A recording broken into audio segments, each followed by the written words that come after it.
Días. Este es el cuarto video de electrofisiología de la membrana, donde el objetivo principal es revisar las bases iónicas de un potencial de acción. Después de este tema, entonces ya nos vendremos introduciendo en la actividad muscular. Bueno, ¿desde cuándo sabemos cuáles son las corrientes iónicas que generan un potencial de acción y desde cuándo están descritas cuantitativamente? Desde que estos tres señores hicieron una descripción cuantitativa de todas las corrientes iónicas en un axón de calamar gigante. Y esos estudios los realizaron mediante fijación de voltaje con electrodos intracelulares. Resulta que los axones de calamar son amielínicos, es decir, no presentan mielina, que es una membrana que está recubriendo algunos nervios, y pues estos nervios de calamar muestran un diámetro muy grande, de unas 500 a 1000 micras, en comparación con los axones de las neuronas humanas.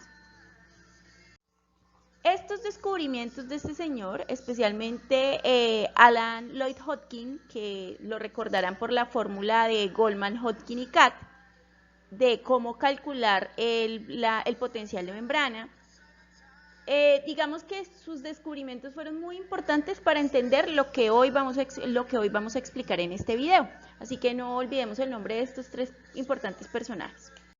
En el video anterior nos dedicamos a ver las partes del potencial de acción, sus características. Entonces vimos que había una parte de despolarización, otra de repolarización, y había un potencial de membrana de reposo y un potencial umbral que dijimos que puede variar de acuerdo a cada célula, así como las formas en que se presenta el potencial de acción, que por supuesto las iremos viendo más adelante. Pero lo que vamos a ver hoy es qué es una corriente. Ya vimos que es una corriente despolarizante, que es una corriente repolarizante, pero ahora vamos a ver de qué es que están compuestas y por qué es que se dan. Entonces aquí vemos que este potencial de acción durante la despolarización aumenta su conductancia al sodio, que la vemos aquí en amarillo. Significa que está entrando sodio al espacio intracelular, lo que genera una despolarización porque es una migración de cargas positivas. Esa conductancia significa facilidad de conducir. Luego, en la fase de repolarización, que la tenemos ya aquí en el descenso, vemos que aumenta la conductancia al potasio. ¿Qué quiere decir? Que salen cargas positivas de la célula y eso genera que haya una repolarización o incluso una hiperpolarización, como vemos aquí, ¿cierto? Que es llegar a la repolarización es llegar otra vez al potencial de membrana de reposo, y la hiperpolarización es que se vuelva aún más negativa de lo que estaba. Y también vamos a ver cómo se genera esa conductancia al potasio.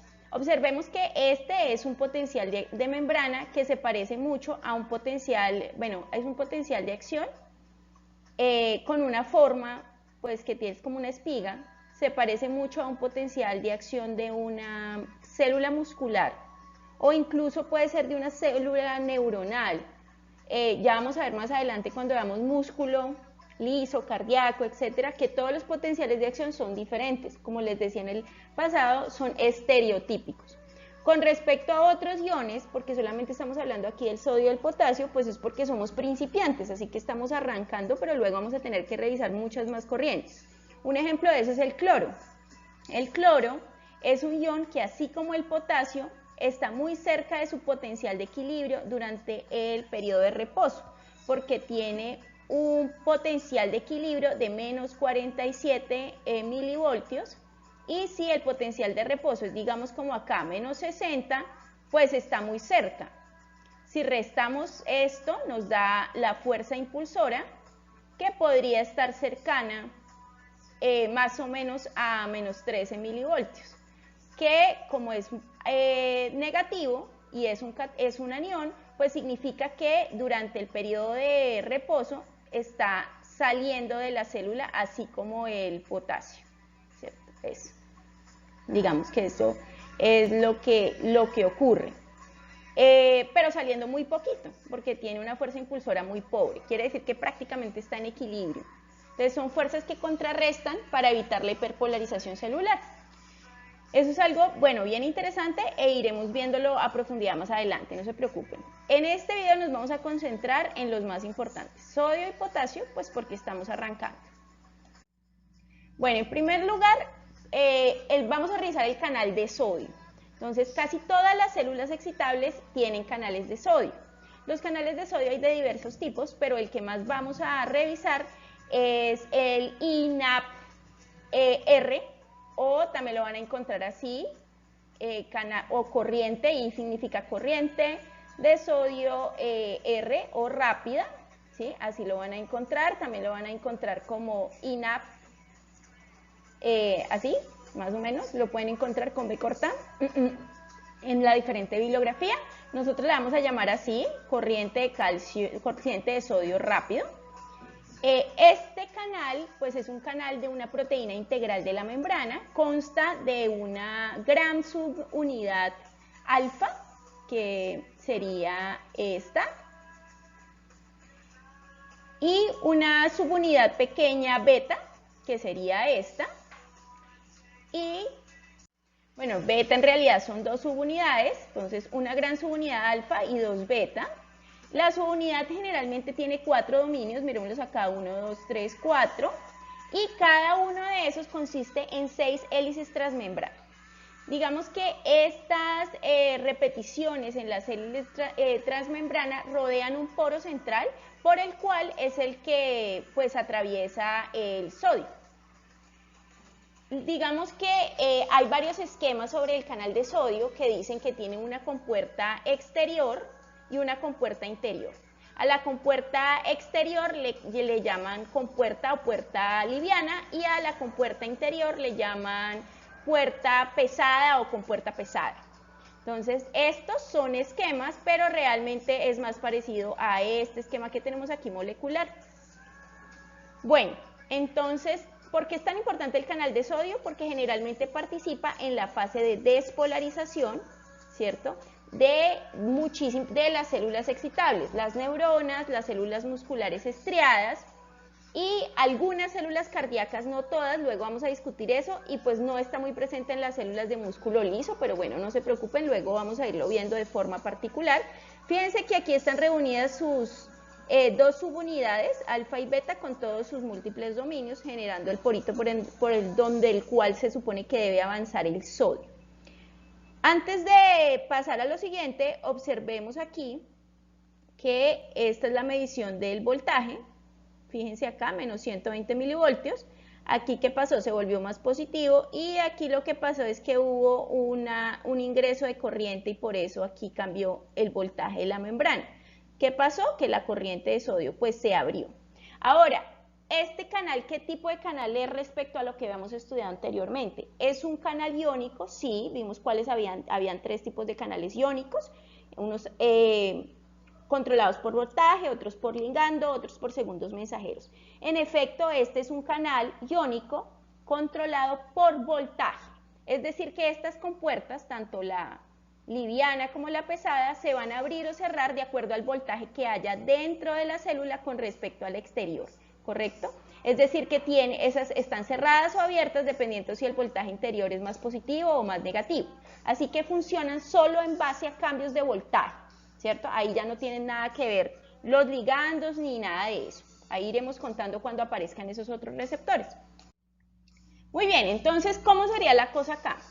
Resulta que cuando el potencial de membrana o la célula está en reposo, imaginémonos que esta célula es una celulita corriente de un músculo corriente, aunque no son redondas, son alargadas, pero bueno, usemos la imaginación. En este momento hay una alta conductancia al potasio, es decir, el potasio está saliendo, ¿cierto? Porque hay un 90% de permeabilidad al potasio y solamente un 10% de permeabilidad al sodio. El potasio está saliendo a favor de su fuerza impulsora, pero pues como generalmente digamos el potencial de equilibrio para el potasio está muy cerca del potencial de membrana, pues se escapa potasio, pero pues no se escapa tanto. La bomba de sodio-potasio ATPasa está haciendo su trabajo, ¿cierto? Sacando sodio, metiendo potasio, ¿cierto? Esta acumulación de potasio hace que el potasio quiera salir y la membrana se mantiene. Vamos a ponerle un valor, menos 90 milivoltios, ¿cierto? Listo, digamos que esta tiene un potencial de reposo de menos 90 milivoltios. Bueno, ¿cómo está el receptor de sodio? Los receptores de sodio que hayan ahí, que por supuesto hay muchos. Entonces vamos a dibujarlo aquí aparte. Entonces, ¿cómo se encuentra? La compuerta exterior o ligera se encuentra cerrada y la compuerta pesada se encuentra abierta. Es decir que, digamos que yo podría llegar hasta aquí, pero pues no puedo salir porque la compuerta ligera está cerrada. ¿Por qué? Porque a este voltaje, este receptor de sodio, que ya dijimos que se llama NAP, ¿cierto? Pues está así, la compuerta está aquí y la otra está abierta y no ha pasado nada. Ahora, ¿qué pasa cuando el canal es activado? ¿Y quién lo activa? Pues resulta que para que se active tiene que haber un cambio en el voltaje en el interior de la célula, que eso sí nos toca verlo de forma particular porque cada célula es distinta. Y entonces digamos que, bueno, aquí voy a dibujar el mismo canal de sodio con su compuertica 1 y su compuertica 2, ¿cierto? Ahí está. Digamos que llegó un estímulo, ¿cierto? Luego decimos cuál estímulo, que ya el voltaje de la membrana no está en menos 90, sino, no sé, está en menos 75 milivoltios. Este cambio de voltaje que se dio por un estímulo exterior, que luego vemos cuál es, hace que la compuerta ligera se abra y hace que la compuerta pesada quiera empezar a cerrarse, ¿cierto? En este momento es cuando empieza el ingreso del sodio, ¿sí? Ese ingreso de sodio a la célula hace entonces, por ese canal que ya fue activado por voltaje, que la célula entonces se despolariza aún más, ya no está en menos 75, sino, no sé, en menos 60 milivoltios, y eso hace que más célula esté despolarizada activando otros receptores de sodio, ¿cierto? Y entonces empieza a entrar mucho sodio y vemos en el dibujo el potencial de membrana de esta célula, entonces el ascenso, ¿sí? Entre más receptores de sodio se activan, pues más rápido llego al potencial umbral y más rápido me voy a despolarizar. Bueno, ¿qué pasó después de que todos los canales de sodio, imaginemos que esta es una celulita, que todos los canales de sodio dejaron entrar sodio? Recuerden que la última vez teníamos la compuerta ligera, ¿cierto?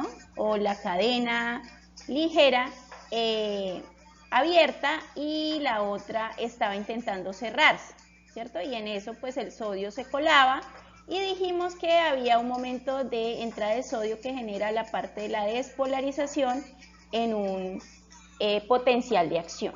Ahora, pero aquí ya en la parte 3, fíjense que la cadena H está cerrada, que bueno, H significa que es la pesada y M es la ligera. Entonces vamos a tratar de hacer el esquema para que sepamos en dónde vamos. Entonces, ¿qué pasa acá? La cadena pesada, que es la interior, está cerrada, que aquí le decimos H, y la cadena ligera está abierta, ¿cierto? A este estado de este receptor el receptor de sodio o NAP, ¿dónde está en el potencial de acción? Está aquí, en el pico, ¿cierto? Entonces ya entró todo el sodio que iba a entrar y ahora ya estos receptores son incapaces de dejar entrar sodio. Este estado de los receptores se llama inactivo, ¿cierto? Entonces, cuando va a entrar el sodio, pues ya no puede entrar. ¿En qué potencial está la membrana? Está súper despolarizado. Vamos a ponerle menos 20 milivoltios, pero pues cada célula tiene su punto, ¿no? Quiere decir que en la gráfica de voltaje versus tiempo, ¿sí? Aquí estaba donde se estaban abriendo los canales, nos encontramos aquí, en este punto, donde llega ya al punto final. Listo, entonces inactivo. Aquí, ¿qué quiere decir? Que todo esto es periodo refractario. Entonces, cuando les puse qué es periodo refractario y por qué se da, es porque los canales de sodio se encuentran en estado inactivo, que es así. Así lleguen más estímulos, que dijimos que después íbamos a decir cuáles son los tipos de estímulos iniciales despolarizantes, pues no pueden hacer nada porque todos los receptores se encuentran en este estado. Ahora, ¿y la dinámica con los otros iones cómo es? Pues resulta que, ¿cuáles otros iones? Pues tenemos también canales, por ejemplo, de potasio, ¿cierto? Espérate, los dibujamos de otro color para que sea un poco más un poco más fácil. Aquí está. Entonces también tenemos canales de potasio, pero en este voltaje los canales de potasio se abren, ¿cierto? Se abren y empiezan a dejar salir más potasio que nunca. Luego negociamos lo del potasio porque hay varios tipos de corrientes de potasio, entonces no quiero que se hagan a la idea de que es tan simple. Digamos que lo único que puedo decir es que cuando la célula está supremamente despolarizada, los canales de potasio también son dependientes de voltaje y ellos en vez de inactivarse se activan totalmente y entonces tenemos la parte de la repolarización, ¿cierto? El cloro generalmente en estado de reposo se encuentra sacando cloro pero muy poquito y cuando está muy despolarizado pues saca grandes cantidades de cloro o a veces se puede rectificar y puede ingresar. Eso lo vamos a ver despuesito cuando lo veamos más adelante. Por el momento pues estamos estudiando estas dos corrientes que son las básicas. Bueno, aquí tenemos un esquema más simplificado de la compuerta de activación y la compuerta de inactivación o ligera y pesada o H y M, como quieran decirle, y los tres estados en los que puede estar ese receptor de sodio. En estado de reposo, cuando la membrana celular o el potencial de membrana está muy negativo. En fase de ascenso, cuando estamos cerca del potencial umbral, no sé, por ahí, ¿qué? Por ahí, más o menos. Por ahí hay unos rangos de voltaje donde permanece así. Y finalmente, cuando está en la fase de repolarización, es decir, que hay fuga total de potasio y estamos súper positivos, menos 20 milivoltios o incluso más, pues está en estado de repolarización o inactivo, ¿cierto? Entonces fase de reposo, fase activo, fase inactivo. Ahí está más o menos para que lo estudien, porque vamos a seguir repasando mucho este receptor, en serio lo necesitamos.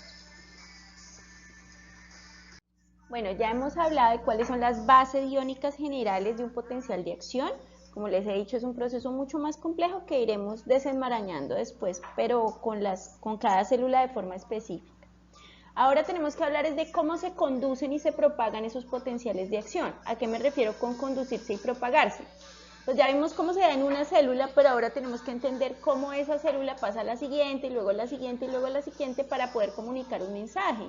Por ejemplo, como en las neuronas, o como en las células musculares, o como en las células cardíacas que se comparten potenciales de acción entre ellas para poderse contraer todas al mismo tiempo.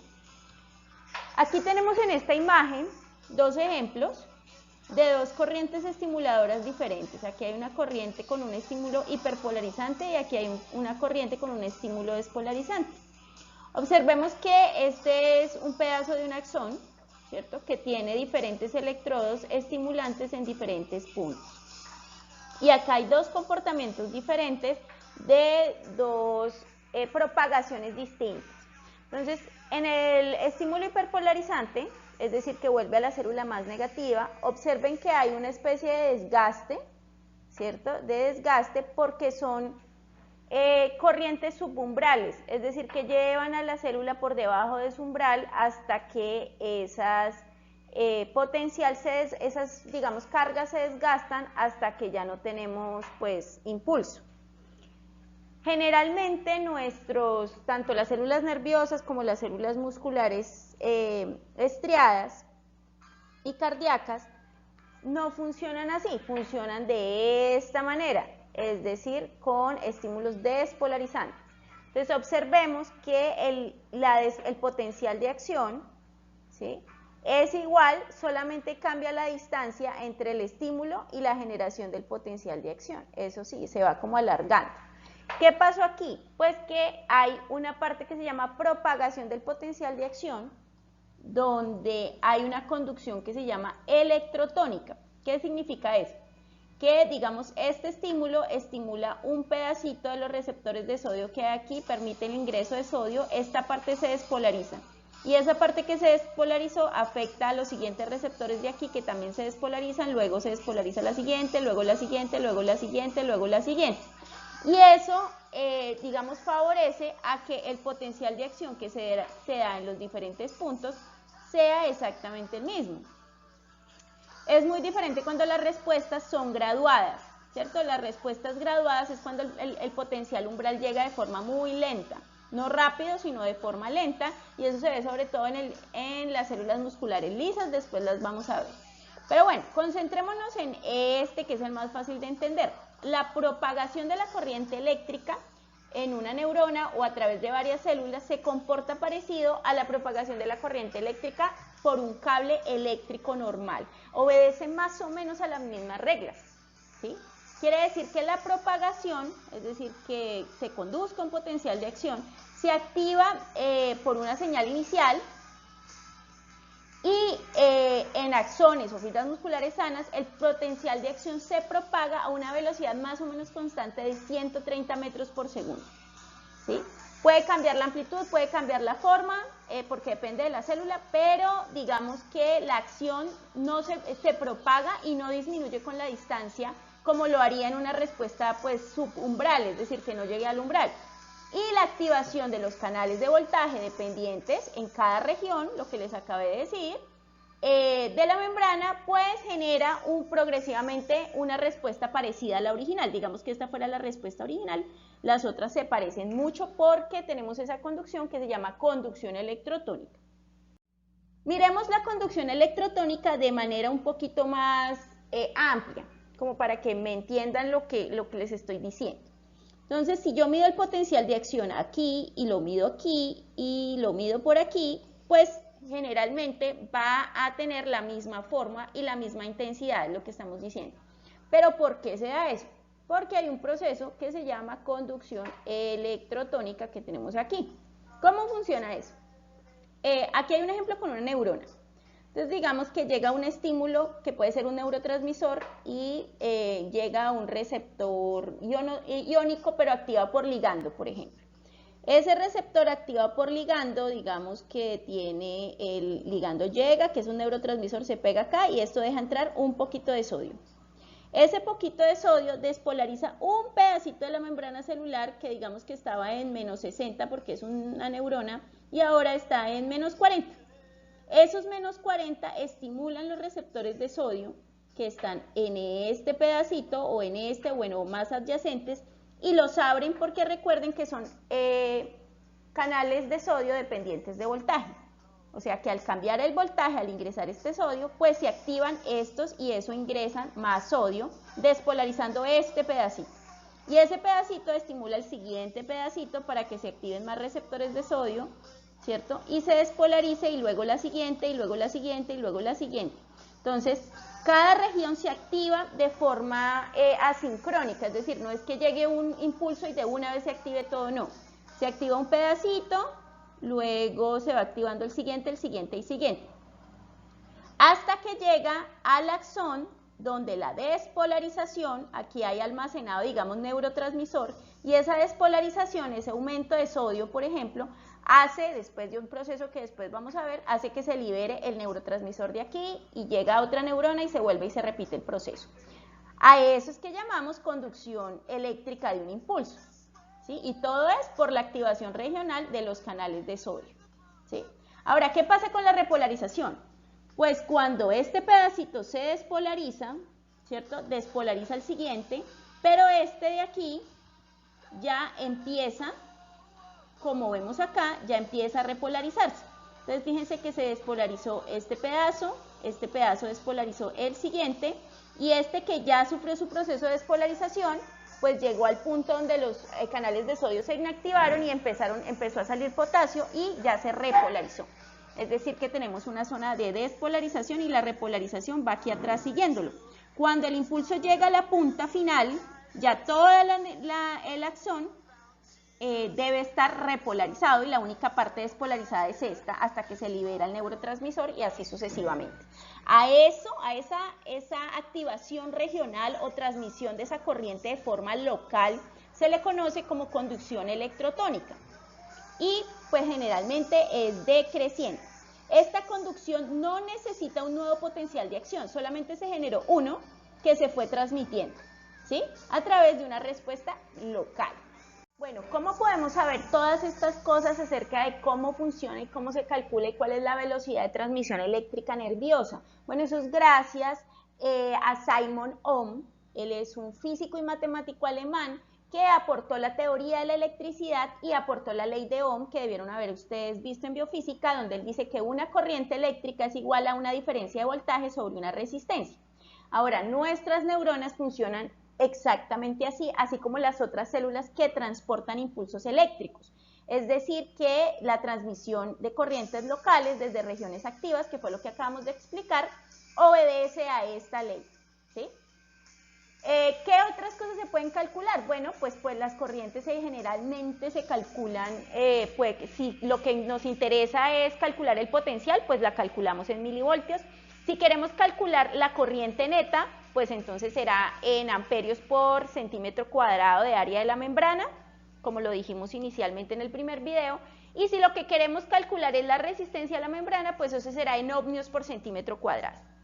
Todas esas cosas se pueden calcular ya que las membranas celulares se comportan mucho como un cable, es decir, tienen capacitancias, tienen resistencias, tienen sitios donde disminuye la corriente, o sea, mayores conductores, etc. Así que, como la teoría del cable más o menos se aplica a la conducción eléctrica, nerviosa y muscular en general, pues entonces también nuestro cuerpo ha diseñado unos mecanismos para modificar la velocidad de esos impulsos nerviosos o eléctricos en general, porque pues están las células musculares también. Entonces, ¿a qué se refiere la teoría del cable? Pues se refiere a cómo modificar la velocidad de conducción dependiendo de las propiedades del cable conductor, que en este caso sería el nervio, la célula muscular o la célula cardíaca, etc.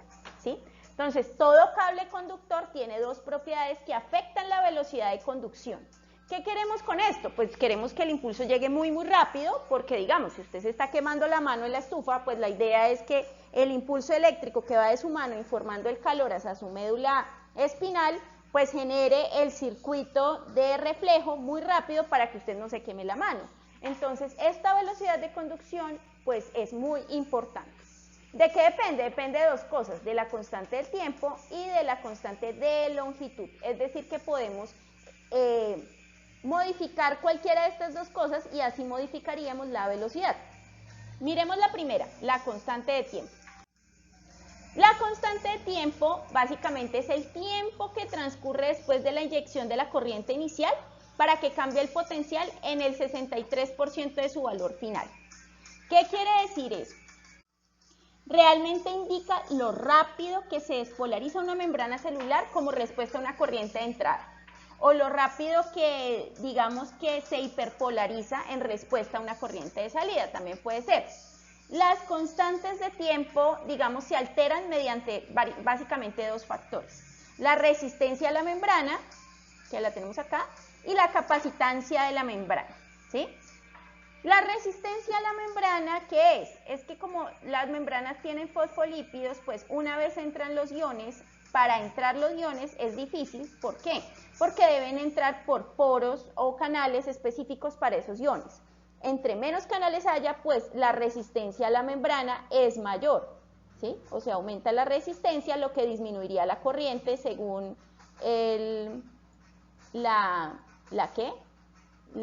entre más alta sea la corriente, pues entre más alta sea la resistencia, disminuye la corriente según la ley de Ohm. Y pues esto, que si no cambia la corriente rápidamente por aumentos de resistencia, pues eso hace muy difícil que cambie el potencial de membrana y pues aumenta la constante de tiempo. Entre más constante de tiempo haya, pues más demorado va a ser el inicio de la despolarización como tal.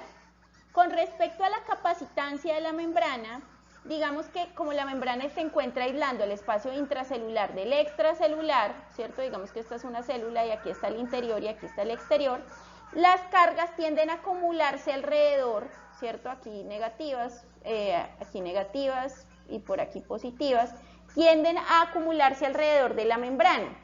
¿Qué quiere decir eso? Que la constante de tiempo puede aumentar porque la corriente inyectada primero debe descargar todas esas cargas que se han acumulado alrededor de la membrana. Por tanto, la constante de tiempo es alta o muy alta cuando la resistencia a la membrana es demasiado alta y la capacitancia es demasiado alta, y eso va a demorar demasiado el inicio de la corriente eléctrica, ¿sí? Entonces, ¿qué nos interesa? Que la constante de tiempo pues sea bajita.